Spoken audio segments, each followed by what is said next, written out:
I'm Bernard Liebov of BoxoPROJECTS. Welcome here to Boxo House for this open house for Barbara Gothard's project Contradictions. Before I start, I just wanted to acknowledge that BoxoPROJECTS is located on the unceded territories of the Chimawave, the Kawia, and the Serrano people, and invite you on Zoom to consider where you are located. So welcome. I'm really honored to be hosting this here today. Barbara approached me, I think, over a year ago at this point about doing a project related to the history of African American homesteading in the Mojave. And I'm just sort of really delighted to be able to work with you on this. So we've been working for a year, and we're very lucky to get some great funding from Cal Humanities and the California Arts Council. So I would acknowledge their funding and support of this project. In relation to the residency as well, Barbara's doing a speaking program, and each talk is somewhat tailored to the venue. So don't feel shy about attending another talk. No two is the same. One favor when we're done with the talk, for people who are here in person, over by the beverages over there are some surveys. Please fill one out if you could. That helps us with the funding cycle as well, and helps kind of bring more funding to the desert, which, as Marsha will attest, is something we're constantly struggling for. So without more ado, I will attempt to flip my camera around and introduce Barbara Gothard. Barbara is a contemporary multimedia artist who's been working in many different forms for a while, and is located down in Palm Springs. And this was a real pleasure to be able to have her up here in residence and to tell you more about her process and this fascinating group of people who were here over 100 years ago. Thank you, Bernard. First, I do want to thank you and your board of directors and your advisory board for facilitating my being here this week.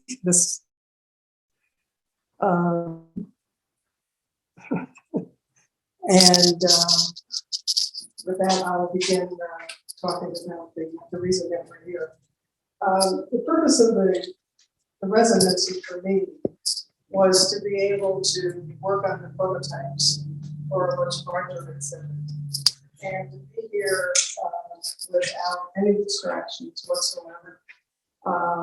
It's just been a godsend, because I don't often have this kind of time and space at home when I'm working. So hopefully that I've been able to meet the purpose of the BoxoPROJECTS residency program. What I'd like to do today is to share with you what my process has been, and to walk you through it, because there are all kinds of different components to this project, some of which are still evolving. And this whole thing started toward the end of 2019. I was at a point with my other artwork that I wanted to determine what direction I was going to go next. And so I thought it would be really interesting to talk to some other women artists in particular who live in the desert area. And so then that led me to a question of whether there were any other women artists of color who live in the area that I might be able to speak to. And during that time frame, I found an ad. This is a copy of that ad that was in the Los Angeles Herald, April 24 through May 15th, 1910. And the ad simply says, "An appeal to colored men." And colored was the term that was used at that time to identify people of color.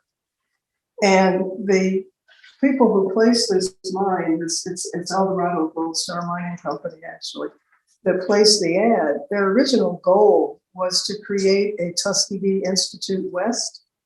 I don't know how many of you are familiar with Tuskegee Institute, but it's based in Alabama. And so these four gentlemen went to meet with George Washington Carver in Alabama to find out what they had to do to create a combination of mining, engineering, and agricultural program in the Eastern Mojave. As it turned out, the most startling thing for me about this mining company, and I didn't know that until I was probably about 6 months into the research, was that it was actually owned by 4 African American men. And when you think of 1910 and African American ownership of businesses was pretty rare at that given time. I then found a gentleman whose name is Dennis Casebeer, who is considered the original pioneer researcher on this, about these African American homesteaders. He had done a series of research projects on homesteaders in general in the Eastern Mojave. He started his interest in the desert as an 18-year-old Marine stationed at 29 Palms. When he left the Marines, he started working for the Navy as a consultant and with some specialties that I'm not quite clear about. And but his hobby was history. So whenever he would travel to Washington, he would go to the National Archives. And he started doing all this research about homesteaders in general. And then these African American homesteaders, after he realized that there were 23 families who had applied and been selected to own a homestead in the Mojave Desert. And subsequently, he ended up doing some oral histories with some of their descendants, some of whom still live in the area. And he started the Mojave Reserve Heritage and Cultural Association, which is located in Bronx. And they now own all of over the years, he did 1,000 oral histories, not just about the African American homesteaders, but homesteading in general. And so they'll all be housed at that facility now. And my motivation, in addition to being interested in the subject, was twofold. One, as I learned more about these people, I began thinking back about my own family and what my family was doing, my ancestors were doing kind of simultaneously in that 1910 era. And they were also farmers, but came from a different side of farming. A lot of these African American homesteaders in the Mojave, some had been born into slavery, some had been slaves. In my case, my families were farmers, but it was a generational process where they inherited the farm from their relatives and their ancestors. But that was number one. The second interest I had in doing it was to determine if I could do a visual interpretation of their stories in a way that's never been done before. And so with those two things in mind, I'll start walking you through the process that I went through. And although I'm a painter, I have done figurative painting in the past. I'm currently not a figurative painter. So the idea of trying to replicate anything about these people as from a figurative painting standpoint was just totally out of question. And also there are very few images of these people that exist today because they didn't have access to cameras, and the idea of recording the way we record today, I'm sure was not part of their existence, knowing the harshness of the conditions in which they lived. So I decided that I had to meet the challenge of maintaining my own personal style while also telling their stories with a visual interpretation. And I first started working just in pencils with my little sketchbook. One of the next challenge was, how do I relate them getting to California? So in a lot of my other work, I do use flowers as a kind of representing the living element. I just started doing some watercolor sketches And I determined way back when that I wanted to use raw linen because the color of the raw linen reminds me of the desert, number one. And I didn't want anything that was shiny and glossy. So the texture of the linen represents kind of the harshness to me of the area. And I actually create all of these images on my iPad. And so I printed out some smaller versions and then just taped it to the linen to see what they might look like. This was just a smaller version. And as you can see, I was also determined to use maps. And this is a track map that one of the researchers for the for the Mojave Preserve has created about the area in which these homesteaders lived in Landfair Valley. And this is a replica of a 1910 US map, which looks slightly different than our map today, obviously. So trying to connect those two, I mean, this was a little bit too literal for me to connect them just with a line like that. And then I thought, well, okay, if I'm used to using flowers, let's bring that in too. So I identified for each of the 23 families what state they came from. And I'm using the flower from their state flower from each of those states, along with the California poppy, to show the contrast. And then I thought, well, what if I painted the background to look more, wood-like? But it just felt too busy. So I eliminated that. Another idea was to cut a hole in the linen and then print the images on something white. But the images printed on white was just too harsh for the look I was going for.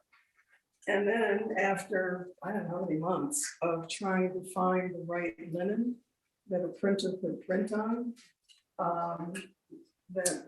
that would hold the ink, number one, and it would also glide through their presses without gumming up the works. I finally found a raw linen to do that. And this one was one of the experiments where we printed on the reverse side of the linen, because this linen, and you're free to touch it, there's a clear primer on here, which enables the printer to, or the ink to hold better. And on this one, he used a semi-gloss ink. And if there's a lot of light on here, it just, again, it begins to look a little bit glossy as well. And the panel, that wall and this panel are my artist proofs, which means that this was the look we were going for, and that most of the other ones would all be printed in a similar way, with one exception. The saturation of the color in these two was just not quite as deep as I had hoped it would be. So he worked and worked until we got to a point where I'll go through these in just a minute. And then before I get into that, one of the things I worked on here, in terms of prototypes, was, okay, I'm using raw linen, but how do I hang it? And I didn't want to hang it, I didn't want to frame it. I wanted people to be able to see it and touch it if you wanted to, which meant that I was recommended to put a hem in the top. This was a sample we did, but to put a hem in the top and use dowels. And although I used to sew a lot, I don't own a sewing machine. So I had to order a sewing machine. And someone asked me the other day if it was like riding a bicycle, you just start again. And I said, not quite, because the new sewing machine is computerized. So it took me quite a while. So then one of the first things I did here in Boxo was to create all the hems for each of these 5 panels. And I can show you my sewing mistakes, I call them. But but that was fun anyway, to learn to use it. And as I said, that I do all of these on my iPad. I create the images on the iPad. This first one, these 5 actually are the 5 of the 23 that will be comprised of the final exhibit. The final exhibit will be at San Bernardino County Museum in January, from January 14th to April 10th. So these are 5 of those 23 that will be in that exhibit. And this first one is Anna Jones from Arkansas. And there were 7 women who applied to be homesteaders in their own right, which I find absolutely astounding in 1910 that they did that. But there were 7 of them, and this was Anna Jones from Arkansas, and this was John Richard Moulton from Missouri, and he founded the Dunbar Water Company, because in that area they had to go down 365 feet in order to reach water. So he and one of the other gentlemen pulled their resources and built a well deep enough that they would then provide water to their neighbors as well. And then this is John Massey from Virginia. And he was one of the owners of not only the water company, but the Gold Star Mining Company. And the next one is Lila is her name actually, Smith, who was from Texas. And she was one of the women that had been born into slavery. The 5th one is William Hodnett. And he was the patriarch of 5 of the families that homesteaded along with him. And he was one of the founders of the mining company as well. And many of his descendants still live in the area. And in 2019, one of the women organized a family reunion, and there were 48 people who came, who were either related or knew somebody or relatives of the Hodnett family. The 2 artist-proof panels on either end, both of those gentlemen were in the Civil War.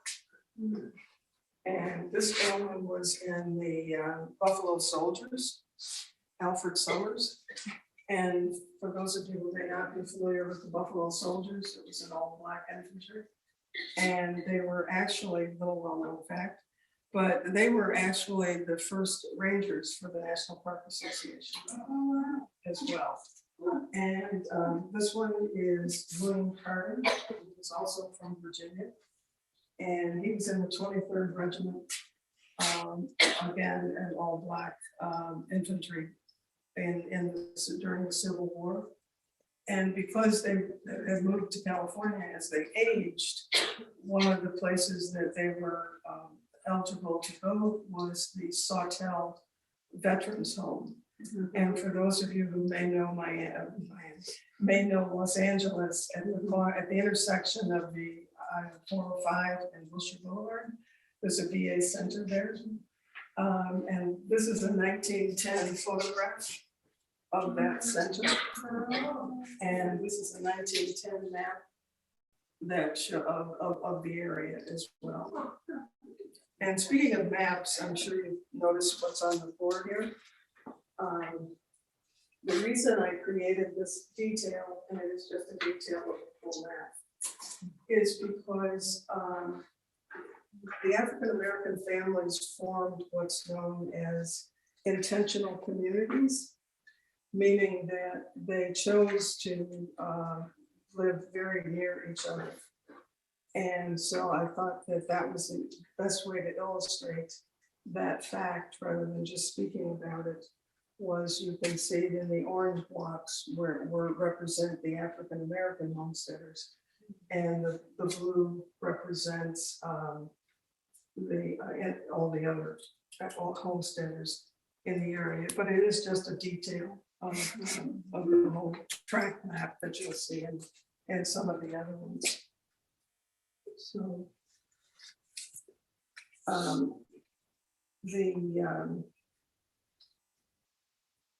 I think Bernard already mentioned that I'm doing some public programming for this, and I really intend that as many people as possible that I'd like to reach to share this story with them, because it is part of our history, and the fact that they were that resilient and were able to survive they only survived here for about 5-6 years, because in 1910, when they first arrived, was the rainy season. But as we all know, that as the drought came, they were unable to continue the agricultural aspects of living there. And they had to spend more time on a train going to LA or someplace else to get their supplies and their food. So most of them moved away at that time. And currently it's a ghost town. The concrete slabs are still there. What I didn't know when I started my own research was that the National Park Association of the Mojave Preserve actually commissioned a 3-year study of these homesteaders, and an anthropological and ethnological study that 2 professors in Colorado, Fort Collins College, had wrote. They haven't published it yet, but fortunately, when they heard about my project, they gave me access to the research, which has been just wonderful. And to the researchers, they facilitated Zoom calls for me with them as well, so that, because I wanted to be as accurate as I could with the information that I was generating. And they are now starting an archaeological dig. And one of the things that they've found so far that they sent me images of are like 2 tins, old-fashioned tins that you would have in a kitchen with lids. And one is labeled vegetable and the other was labeled animal. And many of these families were members of the Seventh-day Adventist Church. So that's, every time I find a new fact, it takes me in another direction that's equally interesting. But in essence, that's the basis of what I'm doing. That's what the project is all about. And this is the process I've been going through, and I'd be happy to answer any questions that you might have. Thank you.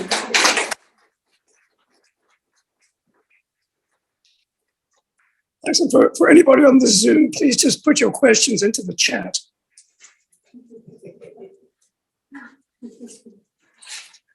Is Landfair Valley still, you said both of this is ghost town. Is it still identified as Landfair Valley somewhere, and where is it?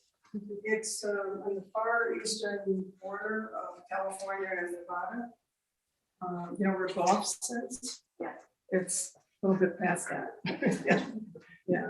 In fact, when I was speaking to Dennis one day, he said to me, you must come out here. And I said, okay, fine, I'd love to do that. And he said, but you need 2 vehicles if you're going to come, because we don't allow people to go there with just 1 vehicle, because if one breaks down, you have no way to get back. So that was my introduction. Did you go? Yes. Okay. 2 vehicles? Well, he organized everything. Yeah. He was one of the most generous people I think I've ever spoken with, in terms of sharing his knowledge, including, and one of the things you'll see in the San Bernardino exhibit, he actually gave me copies of some of their original applications, which are fascinating because some of these people could not read or write.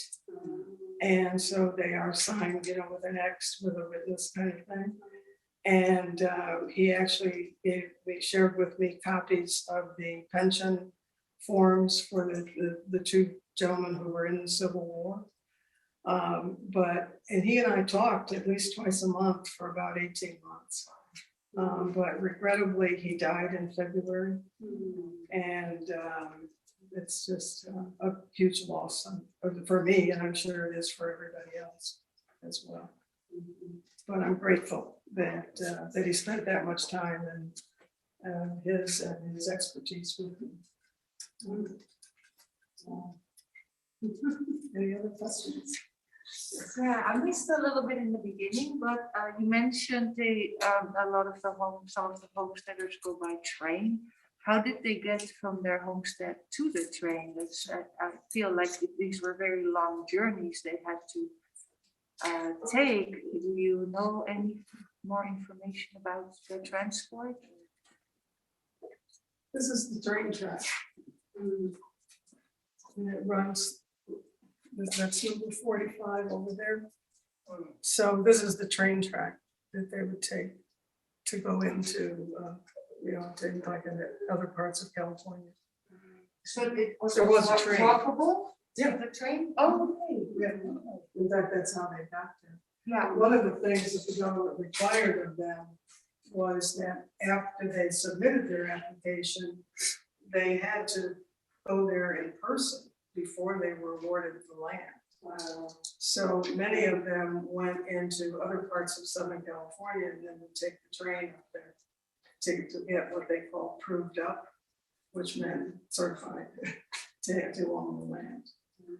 And they were only allowed 160 acres for the first 5 years, and then the Homestead Act was changed after 5 years so that they could actually double that to 320. And they had to build a house that was at least 10 by 10 feet. It could be bigger, but it couldn't be any smaller than that. The thing that I found the most alarming was, especially for somebody who appreciates their freedom, that they had to verify everything, get permission every time they left the land.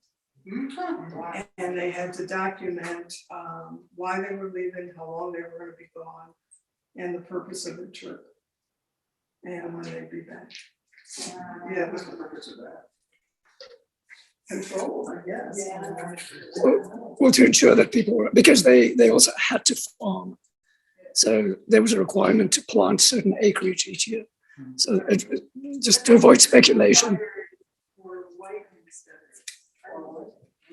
So this was required for African American homesteaders? No, this was required for all of the homesteaders under the original Homestead Act of 1858. No, I didn't know that.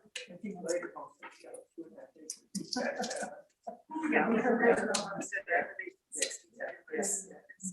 Yeah. Is there anyone out there yet? I'm sorry? Is there anyone still out there, or is it just? No, it's very much a ghost town now. The slabs, the concrete slabs are there, and that's why the Mojave Preserve is doing this archaeological study, so that they can try to determine, as much knowledge and information as they can.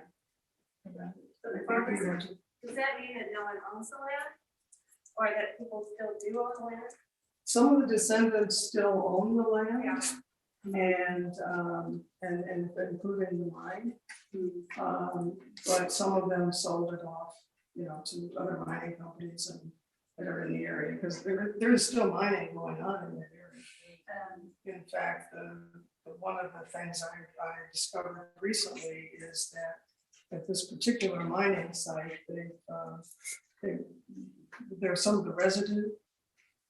It may be valuable. So this gentleman had a question. Is that gentleman's actual image? No. Oh. No, that's what I'm saying. Yeah. No, but that's an image from 1910 of somebody who was mining in 1910. And I would suspect that gentleman likely was not the owner. Yeah. Yeah. But yes, Was there a mine there before that part of it, or were they all farming once they got there? I'm sorry, say again? Was there a mine they were employed at when they showed up, or did they just start, were they required to farm when they? They were required to farm. So there wasn't a working mine where the men went off to work during the day? There was a working mine, but they still had to farm. They were required to farm. It's very interesting because in Monday's Guardian newspaper, there's an article about a family in Arizona. They're 10 miles, it said, north of the Arizona-Mexico border. And there's a husband and wife and 4 kids. And they are now call themselves Black ranchers. And so, and they've started this during COVID because, and it's so ironic and interesting because their motivation for doing that in 2020 is kind of the same motivation that a lot of these African American homesteaders had, was that they wanted to have generational wealth that they could pass on to their children. They wanted to be free to and responsible for their own income and their own and be totally sustainable. But it's a really fascinating article if you are interested. And I was just struck by the similarity all these years later. And one of the things the article said was they were trying to identify other independent Black ranchers throughout the US. And there are only 1.5% of the population are Black ranchers today. Well, wasn't the Biden administration attempting to get some assistance for Black farmers and ranchers in the US that they have been short-shrifted, of course, along many, many decades? And I think that is an initiative of this right now. I would suspect that that's true because in 1920, the percentage was 14%. Yeah. Yeah. So Yeah, it's access to loans, access to resources, yeah. right. Yeah, it's trying to make amends, I guess, in some way. Yeah. Do you know if Fair Valley failed because of water? Do you know where the families went or what happened? We're in the process of meeting the folks at the Mojave Preserve. They have interacted with some of the descendants, but they're reluctant, and we don't quite understand the reluctance. So we're continuing to reach out to them. Okay. Yes? Was there a certain amount of time they had to live on the land before you could take possession of it completely from the government? No. Once they got their papers, they could move right in. So they didn't have to live on it or farm on it? No. Not to my knowledge.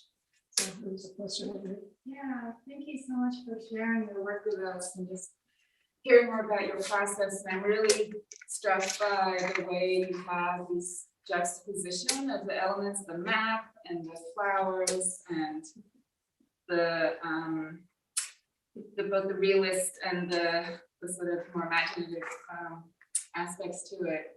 And just hearing you talk more about these stories and the way that what you can hold on to, like the map maybe you can hold, but then what you can't hold on to, like all these sort of stories that make you feel lost. And it makes me wonder if you've been able to hear any stories from the descendants. You mentioned a reunion, or any of the descendants of any of the families, of any of the stories of what their lives were like here, or as families, or for their kids, or going to schools, or any of that, if there's any of the fabric of their lives you've been able to unearth it all. In some of the newspaper clippings in newspaper.com from that era, they would even list which children went to which school.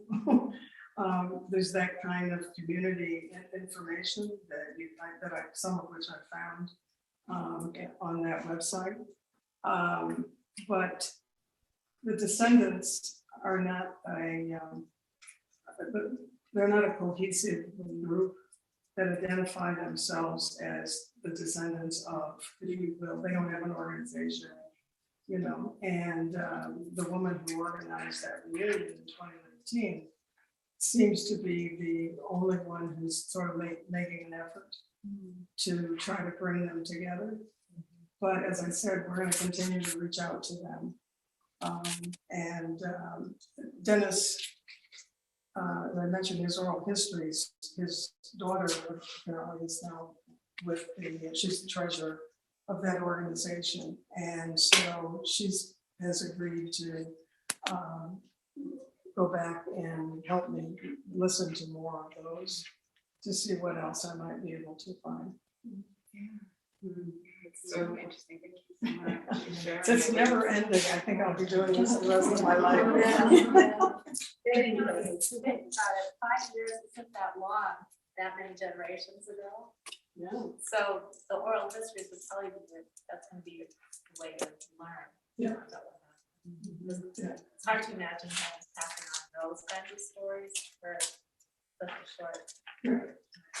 Yeah, and I understand I've learned anyway that there is a woman who lives in LA. They said that she's 102, I think now.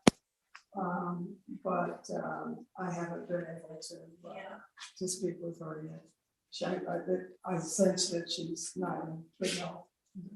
Yes. Any other questions? Yes. Were there white homesteaders in the area too, and how did that all go?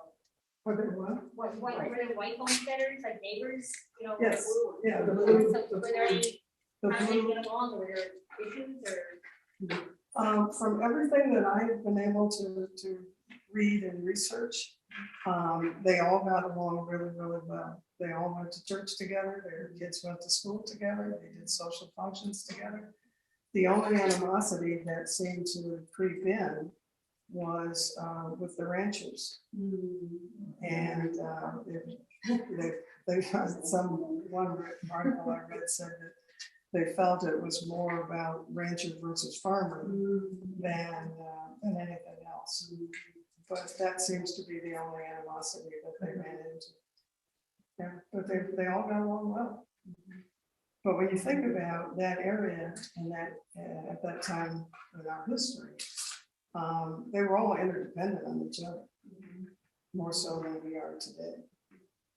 Yes. I'm just fascinated by the three women that homesteaded. It was three, right? Seven. Okay, 7 women. So they just came on their own, or were they part? You don't know anything in particular about them. They were attached to males of other families, or I mean, the help by, or they just One of amazing. them was attached to the Hodnet family. She was a relative of theirs. The others were independent. Amazing, brave woman. Yeah. So, Yes. yes. They ever got to the part where they had a central town at all, with a store, and a church, and a school downtown? Dunbar was the name of the town that that's the name they chose for their town. And there was a post office there and a post office in Lancaster. And a market. So were most of the families, both white and African American, from the Adventist church? I mean, were they connected through a church as well? Yeah, they all went to church together. Yeah, so it was So the it was an same, Adventist. it was an Adventist church that they were participating in together, yeah. Has Loma Linda been aware of your project? I've had one conversation with somebody at their archives, and that's as far as I've gotten so far. You would think they've been very. Yes, that's on my list. Oh. Sorry. I can't hear you. My list just keeps growing. I know. No, I want you to have some help, actually. That was my intention. Great. Well, thank you very much. Thanks, Barbara. Thanks for the work. Thank you all for being here.